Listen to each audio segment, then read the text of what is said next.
Hello everyone! In this video, I'm going to talk about my new favorite tool to use in my classroom, and that is Wordwall.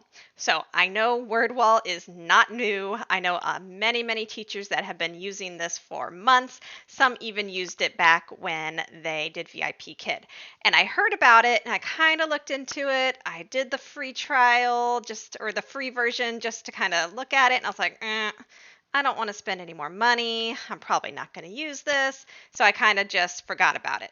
And then recently, I started thinking about how my students really needed more vocabulary review for previous lessons. So I'm using Learnaling, and they do use the vocabulary often throughout the lessons, but sometimes they're forgetting some of the vocabulary from like the previous lesson.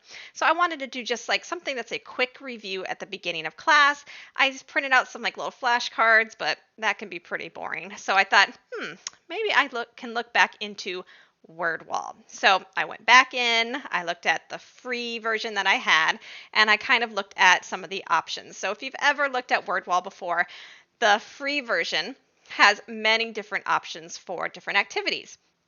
But of course, if I'm in class and I'm trying to do just a quick review, some of these games are not really going to work. So the ones that I really looked at were the quick, where a picture pops up and they have to say the word.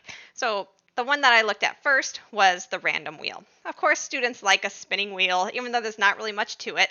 And then when it lands on the word, they can say what they see, the word or a picture.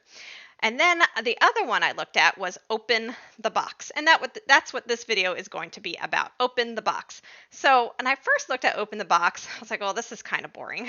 All they do is pick a number, the box opens, and they either say the word or it could be a picture. I was like, well, I'll try it with my older student. And then I did it with my older student. She went through all the words. She only missed one. And then I thought, well, let's do a different version. I said, now this time I want you to find that picture. The picture was of a pocket. And then so she had to pick a number and try to find the box that had the pocket in it. And it made me think. This reminds me a lot of a very popular game that was used in VIP Kid called Find a Star. So if you were a former VIP Kid teacher, I'm sure you've heard of Find a Star, even if you never used it. Find a Star is very simple. You have 10 boxes usually. It's made with Google Slides. The student picks a number. You click on the number they choose, and they're trying to find the stars. There are 5 stars. So 5 boxes have a star. 5 boxes had a picture or an animation or something related to what they were learning or something just fun to get their attention.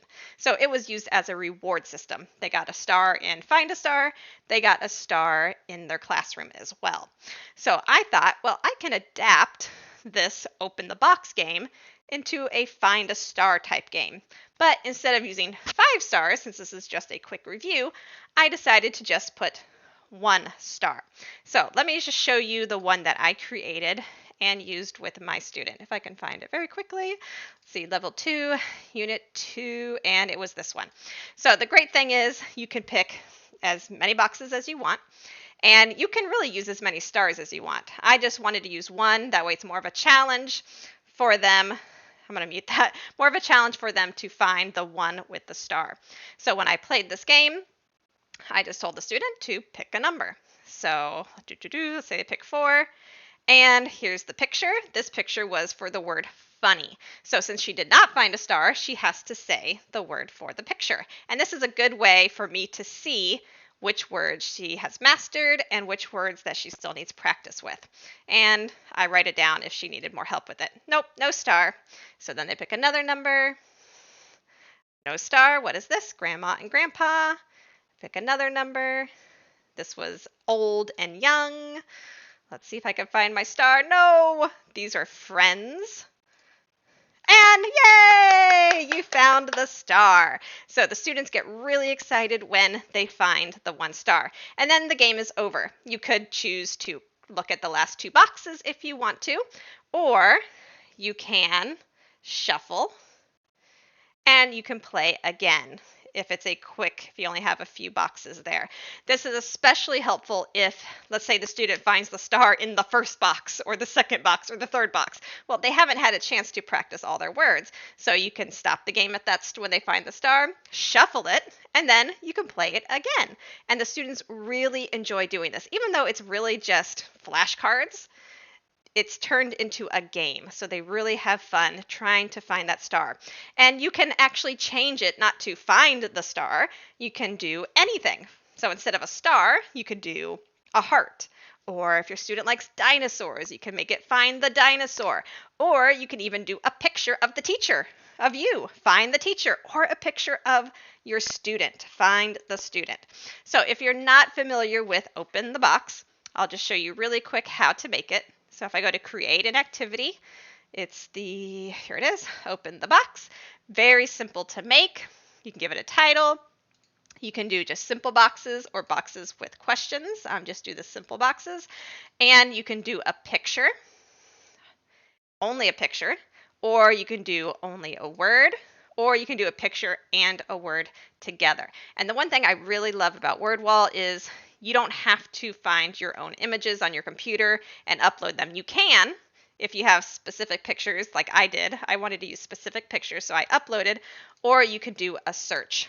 So if you wanted to find a star, I can just type in star, and then I can choose whichever one I want for the star. And then if it's the picture, you can type whatever you want. So boy. And a tip for pictures, I really like clip art pictures. Real pictures are great too, but if you want like a cartoon type picture, all you have to do is type the word and write clip art. And that will give you a bunch of options that are cartoon type pictures for you to use.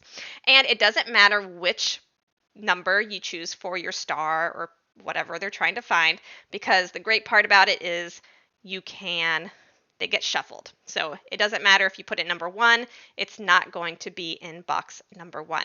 The other thing to look at is scroll down, fonts. If you're using words, you can change the font. I always use Comic Sans because that's my favorite font. And then the options, you can choose to leave the box open, which is what I do. That way it's easy to see. Once they open the box, they don't need it closed. They can keep it open so they can easily see which numbers are remaining. Or you can choose to automatically close the box after they click it. Random, I want them to shuffle. This is the default, I believe, to shuffle it. The columns, you can change that, how many columns and rows, and at the end of the game to show the answers. So always look at those options because there might be something that you want to change to make the game work for you.